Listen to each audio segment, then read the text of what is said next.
people, welcome to another episode of Project 69. Last time you saw there was those side blinkers that were on the fender. I got one over here. These things came out and some people liked them, thought, oh wow, that's so cool. One on the side there. I never liked these. I thought they were kind of ridiculous. I prefer a cleaner look, so I just shave them off. The front grill, I got to do something with it because it's been scratched down to the metal, and there's all these dents and dings and pings in it.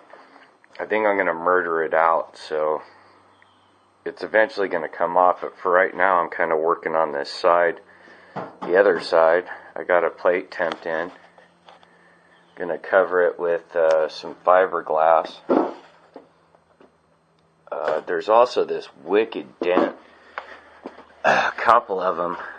If it was easy to get these fenders off, I would spend more time doing hammer and dolly work. But these things, in this particular year, after about 65, they started doing these stamp and spot weld things. So everything's all spot welded together except on the bottom end. There's this little cove molding. You can kind of see right here where it's pushed in. Well, right here there's a big dent. Right there's a big dent. So getting that shape back is going to be a pain in the ass. Also got some little dents here. Got rid of the big badge that said Custom Camper Deluxe. I didn't like that. There's some dents down the side I got to take care of. And there's also, I got the line somewhat straight on this, but I'm missing a little bit right here, so I got to add some more fiberglass. And I haven't decided what I'm going to do with this drip edge on the window. I don't like it. They're just rust catching piles of crap, so I'm going to do something with it. I haven't figured out what yet. Rust up in here I got to handle, but I'm getting really close. Here pretty soon I'll be able to start running brake lines and electrical and tackling the rest of the interior.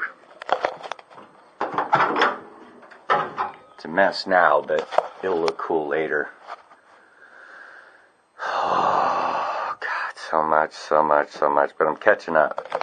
I'm getting close. So rather than burn up time talking, I'm going to do some work. Turn the tunes back on.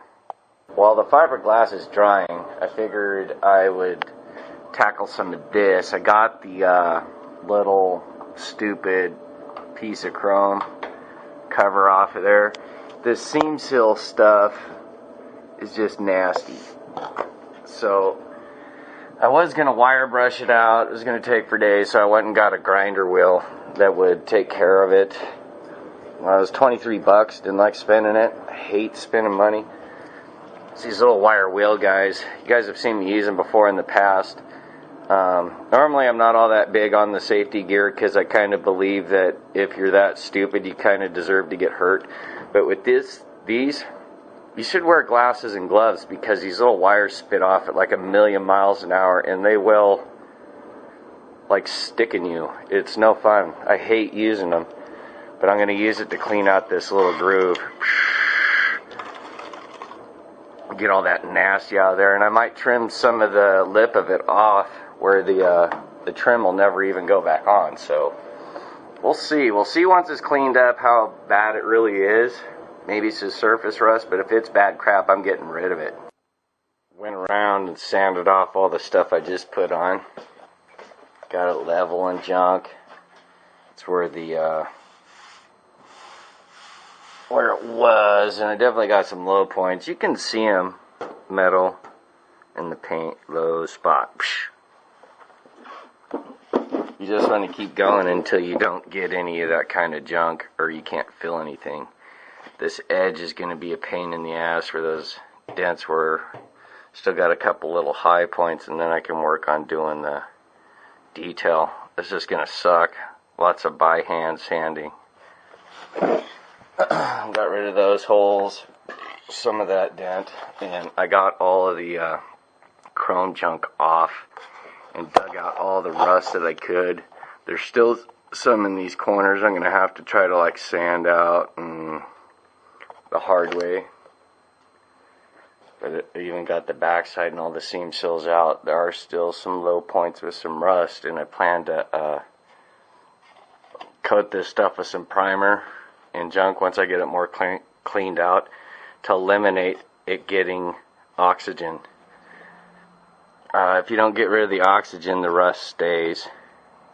There's a little hole right there. I have to address that. But if you get rid of, that's why it's rusting, because the old paint let the oxygen in, and then it got some water in there, and then it oxidized and became rust. So you get rid of the oxygen, it doesn't oxidize. You savvy? Huh? You savvy there? Look right here. I think what I'm going to do is kind of fill it up in the back end and maybe chop it somewhere back in here and eliminate it down the side. It has to at least stick out as far as this pillar. It looks stupid, but I'm not going to put the trim back on. Trim, though it looks kind of pretty, causes a lot of damage. That's why newer cars don't have it. They figured out this old stuff they did to cover where joints came together was stupid. So I gotta clean up the shop. Still got some junk to do to get ready for work, but I have more time this week cashed in my sick day, so I'm gonna spend some time on this. But for now, that's all the time I got to show you. Gotta make a lunch and all that other junk. Call Granny.